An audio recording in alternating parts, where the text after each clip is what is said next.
네, 안녕하십니까. 지식의 뱅가드 하승주입니다. 네, 오늘도 자율주행 이야기 한번 이어서 해보도록 하겠습니다. 사실 완전 자율주행, 무인 자동차라고 하는 건 진짜 드림 오브 드림이죠. 정말로 이게 뭐 어떤 사람들은 곧 가능할 거다 이렇게 해서 뭐 이걸 봐라 저걸 봐라 뭐 이렇게 어느 회사도 이걸 하고 저거 하고 이러니까 곧 될 거다라고 하는 사람도 있었지만서도 또 다시 업계에서 나온 이야기는 야 이거 영원히 안 되는 거 아니냐 이런 이야기도 함께 나오던 바로 그런 분야였었습니다. 자, 하나씩 살펴보면은요, 현대차입니다. 제가 이게 현대차 홈페이지에서 캡처를 해온 건데 2023년도부터 아이오닉 5 로보택시를 만나볼 수 있을 거다라고 이렇게 기사가 났었습니다. 올해 2024년입니다. 아이오닉 5 로보택시가 나왔나요? 물론 우리나라는 당연히 안 나왔고 우리나라는 뭐 법과 제도 이런 것 때문에 안 나왔다 손 치는데 이게 뭐 미국이나 유럽이나에서도 아직 안 나왔죠. 물론 뭐 어디선가 테스트는 하고 있겠죠. 저 현대자동차와 모셔널이라고 하는 회사가 합작으로 해서 만든 자율주행 프로젝트입니다. 근데 이 모셔널은 현대차와 앱티브라고 하는 미국의 이제 자율주행 전문 회사예요. 이 회사가 합작을 해서 5대5로 합작을 해서 현대차, 앱티브가 합쳐서 모셔널을 만들었습니다. 그래서 이 모셔널에서 무인 택시를 운영하겠다라고 계획을 잡았는데 한 3년 동안 현재 한 1조 5천억쯤 적자를 나고 아직도 거래를 다니지 못하고 있는 상황입니다. 이게 여기서 끝이 아니고요. 다음으로는 이번에는 차에 보니까 포드라고 써 있는 게 보이십니까? 이거는 저기 포드랑 폭스바겐이 같이 만든 아르고라고 하는 이런 서비스입니다. 이것도 역시 드라이브리스 오퍼레이션 이라고 역시 무인 자동차 프로젝트입니다. 이거는 포드 혼자서 한 게 아니라 포드랑 폭스바겐이 같이 했었습니다. 둘 다 뭐 자동차 업계 내에서는 다들 한 가닥 하는 회사인데 재작년 2022년도에 문 닫았습니다. 도저히 안 되겠다 했었습니다. 역시 목표는 무인 자동차였었는데 포기. 포드도 이 회사에 대충 한 4, 5조 정도, 4, 5조 원 정도 때려박았고, 폭스바겐도 한 4, 5조 정도 때려박았다고 합니다. 그리고 홀라당 날린 겁니다. 빵이 돼버렸어요. 뭐, 그것뿐만이 아니죠. 지금 어제 보셨던 GM도 크루즈 했다가, 이거는 2달 만에 대형 사고 한번 내고, 인명사고를 크게 내가지고요. 면허 박탈. 그래서 이 회사도 여태까지 쏟아부은 돈 몇 조 단위의 돈을 갖다가 홀라당 날리게 되었습니다. 자, 이런 실패 사례들을 보면은요, 아직까지 길거리에 무인차가 없는 이유를 잘 알 수 있습니다. 세계적인 자동차 회사들이 다 시도를 했고, 몇 년 안에 뭐 하겠다라고 했던 계획들이 다 빠그러지고 있습니다. 유일하게 지금 그나마 아직 희망을 걸고 있는 게 테슬라인데, 테슬라는 나와봐야 알죠.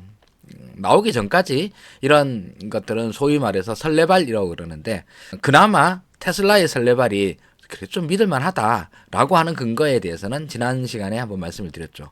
테슬라가 지금까지 보여준 그 자율주행의 수준이 제일 높고 그리고 무인 자동차를 만들기 위해서 필요한 어떤 기술적인 조건들을 제일 잘 완성한 회사라서 이 회사는 그나마 좀 희망이 보이는 것 같다. 이렇게 말씀을 드릴 수 있겠습니다.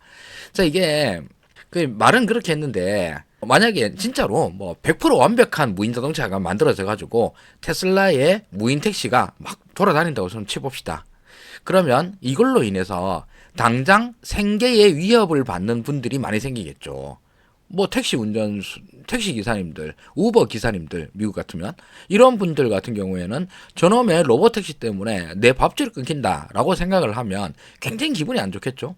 그리고 이런 그 부정적인 인식들은 이런 직접적인 이해관계가 걸린 분들뿐만 아니라 일반 시민들한테도 아주 쉽게 번질 수 있을 겁니다. 그래서 뭐 안 보는 데서 저렇게 태워버린다든지 길 가는 차에다가 뭐 도로 던진다든지 이런 식의 불특정 다수에 의한 그 손상 사고 같은 경우는 얼마든지 가능하죠. 이런 점들은 정말 여러 가지 문제입니다. 첫 번째로는 기술적으로 가능하냐 이런 문제가 있겠죠. 두 번째로는 이게 사회적으로 수용 가능하냐의 문제도 있을 것입니다. 그래서 진짜로 이 100% 무인 자동차의 길은 정말 쉽지 않다고 생각을 합니다. 그리고 이게 뭐 언젠간 되겠지라고 하는 말, 뭐 누군들 못하겠습니까? 언젠간 되겠죠. 그게 뭐 10년이 될지 50년이 될지 모르겠습니다.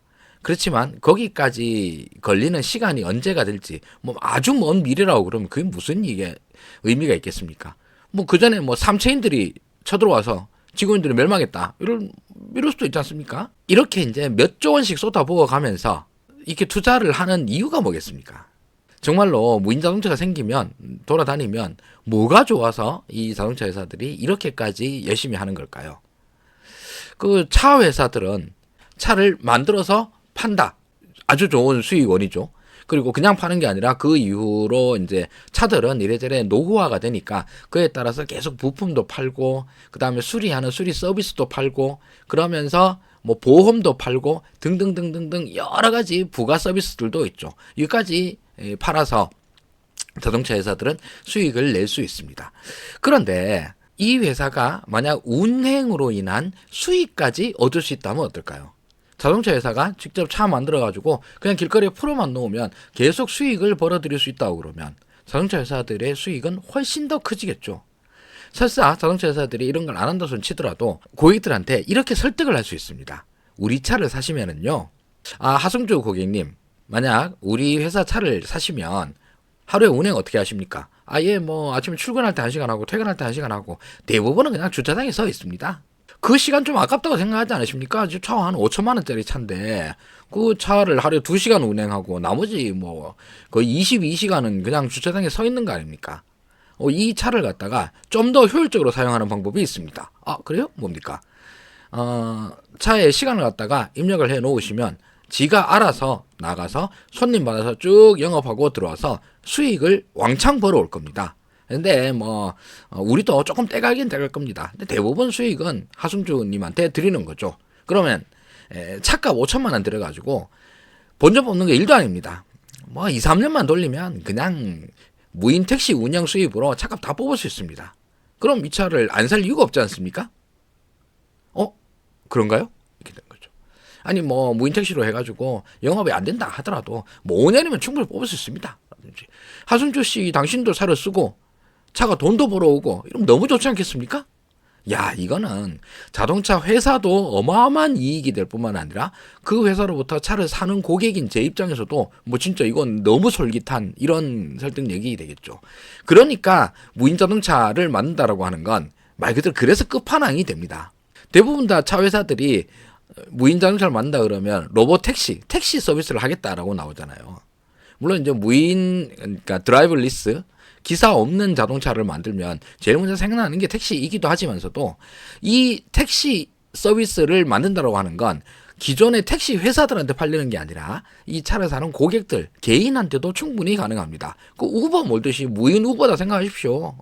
그럼 돌아다니게 될 수 있지 않습니까? 자, 이런 식으로 이제 마케팅을 할 수 있는데 이게 여태까지 안 됐죠. 그리고 이런 식의 마케팅을 들은 지가 제가 뭐 처음으로 들은 게 한 5년 전인 것 같습니다. 그 이후로 지금까지 아무 일 없습니다. 이걸 위해서 넘어야 될 산들이 너무 많아서 그렇습니다. 첫 번째로는 믿을 만한 로봇 택시가 일단 만들어져야 말이죠. 일단 그런 차도 없어요. 설사 차가 나왔다 손 치더라도 하다못해 우리나라에서 아직까지 우리나라 우버도 없잖아요. 우버도 없는 나라에서 무인 택시가 가능하도록 한다. 가능할까요? 우리나라에서는 진짜 끝까지 안 될 것 같습니다. 우리나라는 뭐 시장이 작으니까 미국에서 한다 손 치더라도 미국에서도 이거 여러 가지로 만만치 않죠. 또 우리 늘 나오는 어떤 딜레마 상황에서의 문제들 이런 것들 많죠. 차가 진행을 하다가 정말로 정말 모순적인 상황에 부딪혔을 때 내가 앞에 큰 장애물이 있어서 무조건 왼쪽 아니면 오른쪽으로 피해야 돼. 근데 왼쪽에는 3명이 있고 오른쪽에는 5명이 있다. 그럼 내가 왼쪽으로 틀어가지고 이 3명에게 상해를 입히는 이런 선택을 해야 된다라고 하면 이런 것들은 사실 숫자로는 답이 나오는 것이겠지만 또 윤리적으로는 굉장한 딜레마에 빠지는 바로 그런 거죠. 마이클 샌델의 정의란 무엇인가에 나오는 바로 그런 딜레마들입니다. 이런 딜레마들도 있고 그리고 책임의 문제. 만약에 사고가 났다. 이 차는 하승주 씨 당신 차니까 사고 난 거 비용은 하승주 씨 당신 내쇼. 난 아무것도 한 게 없는데 차가 지 혼자 돌아가서 돌아다니다가 사고 낸 건데 그걸 내가 왜 책임을 져요? 자동차 만드는 회사한테 가서 얘기하십시오. 회사가 잘못 만들어서 사고가 난 거지 내가 뭐 잘못한 게 아무것도 없지 않습니까? 라고 반문할 수 있겠죠. 그러면 이제 이 자동차 회사들은 어지간히 신뢰감이 있는 차가 아닌 이상은 이거 뭐 사고가 나면 그 비난과 경제적 손실을 어떻게 감당할 것인가의 문제도 함께 남습니다. 그래서 무인차로 가는 길은 매우 길고 험난할 거라 여깁니다. 그런데 한번 생각을 해보죠. 무인 자동차는 일단은 불가능한 거라고 전제를 해봅시다. 아예 안 되는 거야 그거. 대신 상당한 수준의 자율주행까지는 가능하다라고 생각을 해봅시다. 이 문제는 그러니까 완전한이라고 하면 100%라는 거예요. 완벽하게 안전한 완벽한 무인 자동차는 그건 뭐 이상에 있는 이상적인 것이니까 그런 거 없다 생각을 하고 최대한 이상에 가까운 형태, 현존 기술 내에서 최고로 잘 된 것 이런 걸 생각을 해보면 어떤 장점이 있을까요? 현실적인 답이 있습니다. 바로 테슬라에 현재 적용되어 있는 오토파일럿 사고윤리입니다. 지난 시간에도 잠깐 소개를 드렸는데 이거는 뭐 아예 숫자로 나와 있는 거라 가지고 그래서 사고 한 번 나는 데까지 걸린 거리 몇 킬로를 달렸을 때 사고가 한 번씩 나더라라고 하는 것입니다. 정말로 400만 마일을 달리는 동안 사고 한 번 나더라. 이런 식의 통계가 잡힙니다. 대신 이런 게 없으면 테슬라에 이런 장치가 없는 차들 같은 경우에는 뭐 48마일, 50마일 이 정도마다 사고가 한 번씩 나더라. 그럼 이게 비율적으로 어떻게 되느냐 하면 8배 내지 9배 되는 거리를 더 달려야지 사고가 나더라니까 테슬라는 몇 배나 더 안전하냐? 8배, 9배 더 안전하다는 말이 됩니다. 그리고 이 비율은 점점 테슬라가 더 안전해진다라고 하는 쪽으로 옮겨가고 있습니다. 이거는 이제 숫자로 딱 나오는 거니까 그리고 어떤 한 개개인의 문제가 아니라 전체적인 통계를 잡은 거니까 이거는 뭐 사실 그렇게 크게 변할 일이 없어 보이죠. 그리고 테슬라의 기술적 수준이 점점 높아짐에 따라 이 부분에 대한 수치도 점점 더 테슬라의 안전도는 높아질 것입니다. 그래서 테슬라는 어떤 서비스를 만드냐면 Insure My Tesla라고 하는 보험 서비스를 출시를 합니다. 테슬라가 직접 미국에 있는 중소보험사를 3개를 사요. 테슬라 전용 보험 상품을 출시를 합니다. 이걸 출시를 하면 테슬라 입장에서는 정말 또 한 번의 수익 기회가 창출이 됩니다. 왜냐하면 테슬라의 운행 데이터를 이 보험회사가 너무 정확하게 알고 있기 때문입니다. 이 운전사는 예를 들면 유턴 같은 거 할 때 조심해서 한다? 그냥 막 한다? 라든지 과속을 하는데 과속 카메라 앞에서 속도 줄이고 이러는 거는 하는데 카메라 없다? 그럼 맨날 밟는다? 당연히 사고 위험이 높아지겠죠. 등등 이런 식으로 뭐 교차로에서 서행을 하는 등의 안전운전 습관이 있는 사람이다? 아니다. 이런 여러 가지 데이터를 매우 정확하게 알 수 있습니다. 그리고 둘째로 이 테슬라 전용 자동차 보험이라고 그러면 일반적인 차들의 보험료보다는 테슬라가 예를 들면 아까의 수치에서 나오다시피 다른 차들에 비해서 8배, 9배 사고가 더 적다라고 하니까 보험료도 자동차 보험 사고의 위험도도 그만큼 낮다라는 말이 되지 않습니까? 이 보험 상품을 통해서 테슬라는 진짜 엄청난 이익을 얻을 수 있습니다. 첫 번째로는 자기 회사의 차는 다른 회사들의 차들보다 아까 통계를 보니까 8배, 9배가 더 안전하다라고 그럽니다. 그럼 보험 사고가 매우 낮다라는 말이 되겠죠. 보험 사고가 별로 안 나요. 그러니까 보험금을 내줄 일이 별로 없어집니다. 그래서 다른 회사들보다 보험료를 많이 깎아줄 수 있는 자신의 전용 테슬라 보험 상품을 출시할 수 있습니다. 사람들 같은 경우 일반적인 경우 테슬라 운행자라고 그러면 아니 뭐 나는 다른 보험사 삼성화재, 동부화재 이런 데 안 들고 이 전용 테슬라 보험 상품에 드는 게 훨씬 이익이야 라고 생각할 수 있겠죠. 뿐만 아니라 보험료가 낮은 것뿐만 아니라 개인별로도 보험료를 다르게 책정할 수 있는 풍부한 데이터를 확보할 수 있습니다. 이 운전자가 얼마나 안전 위주로 운전하느냐 아니면 과격하게 운전하느냐 이거를 테슬라는 너무 정확하게 아는 거예요. 얘가 운전 습관이 평소에 어떤지 뭐 과속을 하는지 마는지 교차로에서 서행을 하는지 아닌지 이런 것들을 매우 잘 알 수 있습니다. 그래서 이 사람을 갖다가 뭐 등급을 매길 수 있겠죠. 안전운전 A등급 이러면 보험료를 팍 깎아주고, 안전운전 뭐 D등급, E등급 그런 보험료를 높여서 받을 수 있고. 이거 보험사들도 원래 이렇게 하고 싶어 합니다. 근데 데이터가 없잖아요. 그래서 이전에 보험사고를 한번 냈으면 그에 따라 할증을 붙여내는 방식인데, 이거 어떤 사람 진짜 재수가 없어가지고 보험사고를 냈는데 평소에는 그렇게 사고 낼 사람이 아니야. 이런 사람을 찾으면 보험사로서는 엄청 이익이죠. 근데 이 사람이 그 사람인지를 어떻게 할 거야? 몰라서 못하는 거죠. 테슬라는 이걸 할 수가 있습니다. 그래서 주 정부가 테슬라가 이런 운전자의 개인 습관을 갖다가 알 수 있게 규제를 풀어주면 그 주에서는 이 보험 상품, 매우 개별화된 보험 상품을 판매할 수 있습니다. 그럼 안 돼. 이거 개인 정보야. 이런 거 너네 회사가 함부로 갖고 하면 안 돼. 이런 회사들은 그냥 일반적인 수준에서의 보험 상품을 팔 수 있고요. 자, 이것만 해도 다른 보험사 상품들보다 테슬라를 사면 보험료 자체가 훨씬 쌉니다. 라고 마케팅 할 수 있으면 어떨까요? 테슬라 입장에서는 보험 상품 팔아서 돈 벌 수 있어요. 이거 아마 다른 보험사들 자동차 보험 상품들보다 훨씬 더 많이 나올 겁니다. 왜냐하면 테슬라는 정보가 많거든요. 보험사가 돈을 많이 벌 수 있는 건 위험을 얼마나 정확하게 예측할 수 있느냐에 따라 달려 있습니다. 위험도가 뭐 예를 들면 한 70% 정도의 위험도다. 그럼 내가 보험료한테 72% 받으면 2% 먹는 거예요. 근데 실수로 68%로 계산을 하면 보험사는 그냥 그걸로 엄청난 손해를 보게 되는 겁니다. 그래서 보험사는 정보가 생명인 업이죠. 그런데 테슬라는 이 정보를 가장 정확하게 알 수 있습니다. 그래서 진짜 손해 안 보고 보험 상품을 팔 수 있는 이런 회사가 됩니다. 100% 안전한 완벽한 자율주행이 아니다 하더라도 현재 수준에서 충분히 쓸만한 자율주행만 되어도, 만약에 인간보다는 그래도 훨씬 더 사고가 덜 난다 정도만 되어도, 이거는 자동차 회사도 그렇고요. 그리고 이 자동차를 운행하는 운행자 우리 입장에서도 그렇고 둘 다 엄청난 이익이 됩니다. 첫째로 그냥 일단 보험료가 싸져요. 둘째로 보험료 싸고 비싸고를 둘째 문제로서 사고 안 나는 게 우리한테 제일 큰 이익 아닙니까? 이런 게 바로 자율주행의 엄청난 매력인 거죠. 꼭 우리가 운전대도 없고 뭐 에셀레터 브레이크 밟도 없고 그냥 차가 진짜 알아서 100% 알아서 자율주행하는 차, 이게 이제 먼 미래에 있을 것 같은 이런 미래형 자동차, 멋지죠. 그런데 굳이 그게 아니라도 말입니다. 지금 당장이라도 이 자율주행 자동차는 자동차 회사와 자동차 회사 고객 모두에게 큰 이익을 줄 수 있다라는 점입니다.